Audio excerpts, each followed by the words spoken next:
यदि कोई स्त्री आत्महत्या करती है तो उसकी मुक्ति के लिए क्या करना चाहिए? स्त्री हो चाहे पुरुष हो, आत्महत्या तो आत्महत्या है, तो भूत प्रेत बनेंगे ही बनेंगे। अपराध है बहुत बड़ा। जेल को तोड़ के भागना, कानून को तोड़ना, तो क्या कानून सजा नहीं देगा? तो जिस पाप के कारण से हमको जेल मिली, यदि हम जेल को तोड़कर भाग जाएं तो जेल पकड़े जाएंगे, जेल तो मिलेगी, जेल तोड़ने की सजा और डबल हो जाएगी, कानून को तोड़ने की सजा और डबल हो जाएगी, बच नहीं सकते। शायद कोई यहाँ से बच जाए, क्योंकि इस सरकार के हाथ इतने बड़े नहीं होते कानून के जितने बड़े भगवान के हाथ होते हैं। यहाँ तो देखता हूँ मैं वर्तमान में जो देख रहा हूँ, पैसे का बोलबाला, वोट सपोर्ट का बोलबाला है। यहाँ तो कोई कुछ भी करे, ये कानून सब लागू साधारण व्यक्तियों पे होते हैं। अब देखो, राम जी को गाली देने वाले, सनातन धर्म को गाली देने वाले, जबकि कानून के तहत उनको सजा हो सकती है। जिन्होंने सनातन धर्म को गाली देने वाले, कानून के तहत उनको सजा हो सकती है, लेकिन नहीं हुई। किसी को सजा नहीं, सरेआम लोग बोलते हैं नहीं सजा हुई।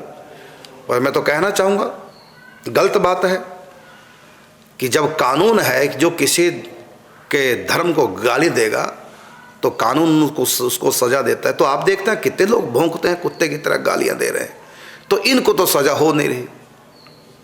इसका मतलब है कि यहाँ के कानून से लोग बच सकते हैं, लेकिन भगवान के कानून से कोई नहीं बच सकता।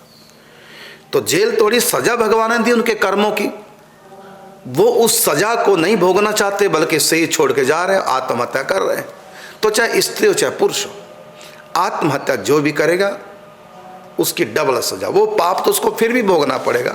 जब भी कभी नरक स्वर्ग भोग करके 84 के चक्कर के बाद जब भी कभी मनुष्य स्त्री पुरुष कुछ भी बनेगा, वही दुख जो इस जन्म में जिससे बचने के लिए आत्महत्या की, वो दुख फिर आएगा और कई गुना होकर आएगा, और इस बीच उसको प्रेत योनि में भी जाना पड़ेगा यदि उनकी सदगति ना कराई जाए तो। सदगति करा दी अलग बात है। और यही आपने पूछा है, यदि कोई स्त्री आत्महत्या करती है तो उसकी मुक्ति के लिए क्या करना चाहिए?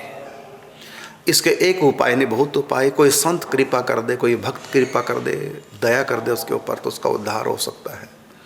या फिर भागवत जी का मूल पाठ संस्कृत में किसी ब्राह्मण से करा दे जाए, उसका उद्धार हो सकता है। या गाय जी में पितृ अपना श्राद्ध तर्पण पिंडदान आदि कराया जाए, तब भी उसका उद्धार हो सकता है। या आप उसके नाम से भजन पूजा पाठ दान परोपकार करें, तब भी उसका उद्धार हो सकता है। सनातन धर्म में भटकती आत्मा के उद्धार के अनेक उपाय हैं।